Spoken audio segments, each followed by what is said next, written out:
ప్రస్తుతం మనతో పాటు జాజుల శ్రీనివాస్ గారు ఉన్నారు. బీసీ సంఘాల పక్షాన కావచ్చు, బీసీ కులగణన పైన కావచ్చు అనేక కాలంగా పోరాటం చేస్తూ ఉన్నాడు. అది అందరికీ తెలిసిన ముచ్చటనే. అయితే మొన్న మధ్యకాలంలో కూడా ఏదైతే కులగణనలో తప్పిదాలు జరిగినాయని చెప్పేసి ప్రభుత్వం పైన ఫైర్ అయిండు. ఈ మధ్యకాలంలో చర్చ కూడా జరిగింది. అన్న చర్చ చేసిరు రేవంత్ రెడ్డి తోటి. ఏమని చర్చ చేసిరు, ఏ అంశాలపైన బలంగా మాట్లాడినటువంటి సందర్భాలు ఉన్నాయి? అంటే కులగణన చేయడం అనేది ఒక గొప్ప నిర్ణయం. అంటే ఏది చేయలేనటువంటి అసలుకే చేయలేనటువంటి వాళ్ళలో ఈ కులగణన ప్రభుత్వం చేయడం అనేది ఒక అభినందనీయం. ఇదే సమయంలో కులగణనలో జరిగినటువంటి లోపాలను మేము ఎత్తి చూపించినాం. ప్రతి మీటింగ్కు మన కాలేజీ టీవీ సాక్ష్యం. ప్రతి సందర్భం లోపల మన కాలేజీ టీవీ వారు మీరు అదేవిధంగా అనేక ఇంటర్వ్యూలు కూడా తీసుకున్నారు. అనేక మా ప్రెస్ మీట్లు, ఆందోళన కార్యక్రమాలు, కులగణన తిరస్కరిస్తున్నాం బేగంపేటలో రిపోర్టులు చించడం, ఇవన్నీ జరిగినాయి. అంటే దీన్ని ప్రభుత్వానికి మేము చేసినటువంటి పోరాటం మూలంగా ప్రభుత్వం 9వ తారీఖు నాడు చర్చలకు పిలిచింది సచివాలయంలో. ఆ చర్చలకు వెళ్ళాం. కులగణనలో జరిగినటువంటి లోపాలను ఆధారాలతో సాధించాం.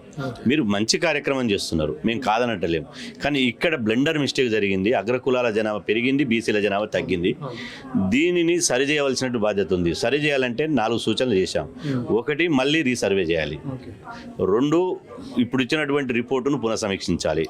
3, ఈ మైగ్రేషన్ పోయినటువంటి దుబాయ్కో, బొంబాయికో, బతకనికి పోయినటువంటి పీపుల్కు మళ్ళొకసారి అవకాశం కల్పించడానికి ఆన్లైన్ విధానం ద్వారా ఒక యాప్ డెవలప్ చేసి తీసుకోవాలి. అదేవిధంగా 4, ఈ కులగణన మీద వచ్చినటువంటి రిపోర్టు మీద అసెంబ్లీలో చట్టం చేసి దాన్ని ఒక చట్టంగా తీసుకుపోయి కేంద్ర ప్రభుత్వం దగ్గర తీసుకుపోవాలి. అది స్వయంగా ముఖ్యమంత్రి రేవంత్ రెడ్డి నాయకత్వంలో పోవాలి అని చెప్పి ఈ 4 డిమాండ్లు చేయడం జరిగింది. ఇవాళ మేము చేసిన 4 డిమాండ్లకు కూడా రాష్ట్ర ప్రభుత్వం ఒక మెట్టు దిగొచ్చి నిన్న సుదీర్ఘంగా 6 గంటల సేపు ముఖ్యమంత్రి గారు, డిప్యూటీ ముఖ్యమంత్రి గారు, బీసీ మంత్రివర్యులు ముగ్గురు కలిసి ఈ నిర్ణయం తీసుకున్నారు. ఇది స్వాగతిస్తున్నాం, హర్షిస్తున్నాం. ఇది ఎందుకంటే గతంలో ఉన్న 10 ఏళ్ళు ఉన్నటువంటి ప్రభుత్వాలు వాళ్ళు కనీసం ధర్నా చేస్తే ధర్నా చేయనీళ్ళు, ఇందిరా పార్క్ ఎత్తేసారు. కనీసం పిలిచి మాట్లాడలే, మా వినతి పత్రాలు చిరిగిపోయినాయి. కానీ ఇలా కాంగ్రెస్ ప్రభుత్వం ఒక మెట్టు దిగొచ్చి ప్రజాస్వామికంగా ఒక ముందుకు పోవడం అనేది ఒక శుభ పరిణామం. ఇదే సమయంలో మళ్ళీ కొన్ని సూచనలు చేస్తున్నాం. ఇప్పుడు సంచార జాతులకు ఇప్పుడు ఇండ్లు ఉన్న వాళ్ళకే సర్వే చేశారు. మీరు ఆన్లైన్లో సంచార జాతులు పాల్గొనలేరు. అదే మండలం ఆఫీస్కి వచ్చి దరఖాస్తు చేసుకోలేరు. యాప్ డౌన్లోడ్ చేసుకుని దరఖాస్తు చేయలేరు. కాబట్టి సంచార జాతులకు ఒక సపరేట్గా స్పెషల్ డ్రైవ్ పెట్టి వాళ్ళని చేయాలి. ఆ తర్వాత మీరు ఈ నెల 16 నుంచి 28 వరకు అన్నారు. అంటే 12 రోజులు అవకాశం ఇచ్చారు. ఒక పక్షం రోజులు మార్చి 2వ తారీఖు వరకు అవకాశం ఇవ్వాలి. ఇది మరో 3 రోజులు పొడిగించాలి. ఆ తర్వాత దీని మీద విస్తృతంగా ప్రచారం చేయాలి. యూట్యూబ్ ఛానళ్ళ, పెద్ద ఛానళ్ళ, చిన్న ఛానళ్ళ కాదు, అన్ని టీవీలలో, అన్ని పేపర్లలో విస్తృతంగా ప్రచారం చేయాలి. కులగణన వల్ల ఆర్థిక సంబంధాలు కాదు, ఫస్ట్ మీ కులం చెప్పండి అని చెప్పి భయం లేకుండా, అపవాలు లేకుండా ప్రభుత్వం ప్రచారం చేయాలి. ఆ తర్వాత కులగణన చట్టంతో పాటు స్థానిక సంస్థల రిజర్వేషన్లతో పాటు విద్యా ఉద్యోగాల్లో కూడా 42% రిజర్వేషన్లు కల్పిస్తూ చట్టం చేయాలి. దీన్ని అమలు చేయాలి. ఆ తర్వాతనే స్థానిక సంస్థల ఎన్నికలు నిర్వహించాలి. అది ఎన్నికలు నిర్వహిస్తామని చెప్పి స్పష్టంగా చెప్పడం జరిగింది. ఇంత పెద్ద మంచి నిర్ణయం తీసుకున్నందుకు ప్రభుత్వానికి ధన్యవాదాలు. మేము కూడా ప్రభుత్వంతో మళ్ళీ కలుస్తాం, మా సూచనలు చెప్తాం.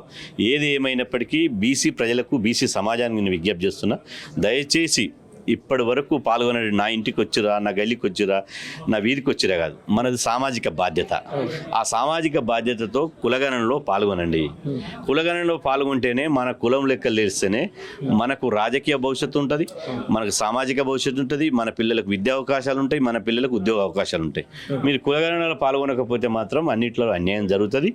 దీన్ని గమనించాలని చెప్పి నేను విజ్ఞప్తి చేస్తాను. ఇక్కడ ఒక సందర్భం అన్న, ఏదైతే కేటీఆర్ స్వయంగా చెప్పిండు, ఇప్పుడు అంటే బీసీల పక్షాన మేము ఉంటాం, ధర్నా చేస్తామని కేటీఆర్ అంటా ఉన్నాడు. దీన్ని రాజకీయంగా వాడుకునే ప్రయత్నం చేస్తూ ఉన్నాడు. కొంతమంది అటు మలుపుకునే ప్రయత్నం చేస్తుండు. అదొకటి పక్కన పెడితే ఇప్పుడు ఫారం పంపించండి, మేము అంటే కులగణనలో ఇప్పుడు మళ్ళీ రీసర్వే చేయండి, మేము పార్టిసిపేట్ చేస్తామని చెప్పి చెప్తున్నాం. అంటే గతంలో పార్టిసిపేట్ చేయాలని చేయలేదు అని చెప్పేసి చెప్పకనే చెప్పిండు.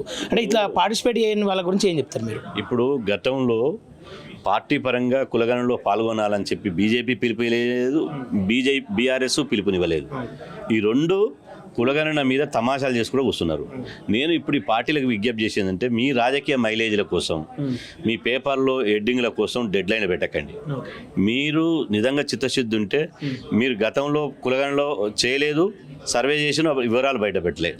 ఆ తర్వాత ఇప్పుడు మొన్న జరిగిన కులగణనలో బయటికి తీయలేదు, మీరు పాల్గొనలేదు. ఇప్పుడన్నా కులగణనలో పాల్గొని మీ పాప ప్రక్షాళన చేసుకోండి. మీ కులగణనలో పాల్గొని అదే రేపు జరిగేటువంటి అసెంబ్లీలో జరిగేటువంటి దాంట్లో ఏదైతే చట్టం చేయాలనుకురో ఆ చట్టం చేసే దాంట్లో క్రియాశీలక పాత్ర పోషించండి. రేపు ఢిల్లీకి వెళ్ళేటప్పుడు మీరు కూడా రండి. కానీ బీసీలను బలిపీఠం ఎక్కించి బీసీలను ఇలా మీరు బలి తీసుకొని బీసీల మైలేజ్ కోసం దయచేసి వాడొద్దు.